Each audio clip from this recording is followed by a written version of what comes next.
Hi, my name is Peter Abetz. I'm the West Australian State Director for Australian Christian Lobby. A number of church leaders and individuals have asked me in recent weeks, how does the voting system really work? If I vote for a minor party like Australian Christians, won't my vote be wasted? Well, let me explain to you that your vote is never wasted unless you vote informal. So let me just explain how it works. I have here a pretend ballot paper and we've got about 10 candidates on here. Perhaps yours may only have 7 on it or something like that. You need to number every box from 1 to 10 in order of your preference. And that is totally up to you how you number those. What happens on election night is that all the number ones, say for candidate A, are put in a pile. All the number ones for candidate B are put in another pile, for C another pile, and so on.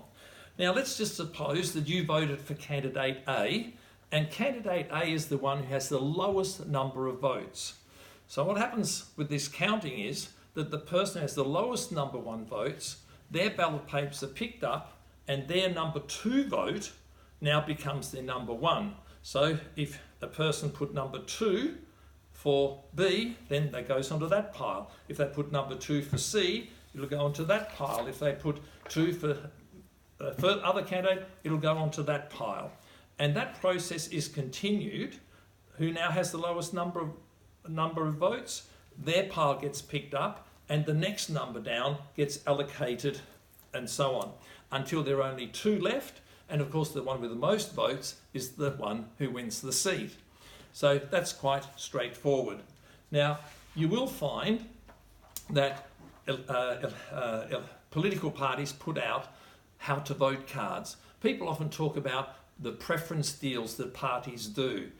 It's actually you who determine the preference because it's determined by how you vote. For example, this is a how to vote card for the Liberals in Fremantle. They say, we would like you to vote for this person as number 1, that's their candidate, and 2, 3 and 4 and so on. Now, the parties negotiate with each other in terms of the order that they put them on their ballot, on their how to vote card, but it's totally up to you how to vote. You do not need to follow a how to vote card. It's completely up to you. So there is no compulsion, whatever. My experience is that less than 40% of people actually follow the party's how to vote cards when I've been scrutineering. Now we move to the Senate. For the Senate election, you'll get a very long piece of paper and it'll have a big line along it, and above the line you have the various parties. Below the line, under the party, you have all their candidates listed.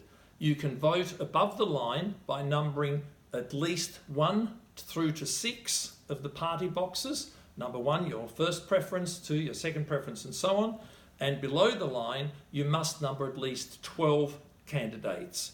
You can number more above or below the line. You can number more than 6 above and more than 12 below, but not less than that. The benefit of voting below the line is that you get to choose exactly who you are voting for and in what order. If you vote above the line, say you put 1 Australian Christians and they have 3 candidates, then that means 1, 2, 3 for them.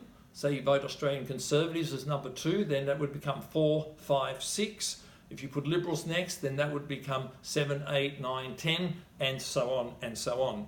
Now it is important, if you're voting for minor parties, that you also include the major party that you prefer in that sequence, because if you don't, if they all get eliminated that you voted for, then your vote is what is called exhausted and you will not have any say in who actually will represent you. So we certainly encourage everyone to make sure that they number sufficient boxes but do include a major party in that listing.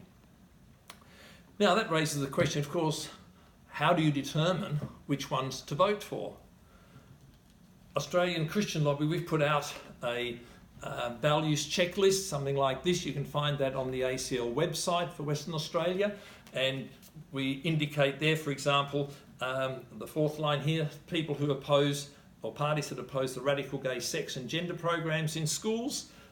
We tell you that Australian Conservatives, Australian Christians, Pauline Hanson, the Liberal Party, they all oppose that, whereas Labor and Greens support it, and the Palmer United Party wouldn't tell us, so we don't know where they stand. And so there are various issues, obviously, that determine how you vote. This election is very critical in terms of the issues that are coming up. So it's important to make your vote count, make sure you know the issues, and one of the big issues facing churches and Christian schools is the whole issue of religious freedom, the freedom of schools to be able to employ people as they believe is appropriate, who share their values and live those values. The Labor and Greens are committed to removing those exemptions from the Sex Discrimination Act, and that could have a very serious impact. Another issue is that Bill Shorten has indicated that the Labor Party would make federal funding for hospitals contingent upon them providing abortion services similar to Queensland, which is right up to birth. So be aware of what the issues are, and if you're not sure anymore about the voting system, there is a AEC, Australian Electoral Commission website, that you can go to. If you Google AEC practice voting, it will take you to this screen, and you can actually practice voting on a pretend ballot paper for Senate and the lower house, and make sure that you make your vote count. Thank you.